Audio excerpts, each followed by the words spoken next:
সন্ধ্যা তখন 8টা। তো আমরা চলে গেছিলাম গপু সোনার জন্য একটু কেনাকাটা করতে। বৌদিদের বাড়িতেও একটা ছোট্ট গপু আছে, তো ওর জন্য এই ছোট্ট জামাটা নিয়েছিলাম। তারপর আমার গপু কয়েকটা ড্রেস নিয়েছিলাম আমার গপুর জন্য, কেননা এখানে দোকানে তেমন ভালো কালেকশন দেখতে পাই না, সেই জন্য ওখানে দেখলাম অনেক রকমের জামা আছে, ওই জন্য এখান থেকে নেওয়া। এটা একটা গেল। তো আমার প্রতিটা জামাই খুব ভালো লেগেছিল, সব থেকে আবার গপুর জামাটা, ছোট্ট গপুর যে জামাটা, ওইটা আমার খুবই পছন্দের, খুবই সুন্দর লেগেছিল আমার কাছে।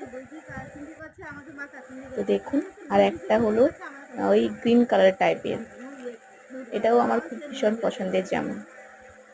আমি এই হোয়াইটটা চুজ করেছিলাম, মা দুটো,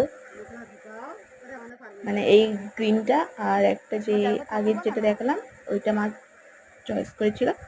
তো মা নিয়েছিল একটা টিপের পাতা, আর আমি আমার গপু সোনার জন্য দুটো ছোটো ছোটো প্যান্ট নিয়েছিলাম। এখানে এগুলো পাওয়া যায় না, সেই জন্য ওখান থেকেই আমি নিয়ে এসেছি। কেমন হয়েছে জানিও আমার গপু সোনার শপিং।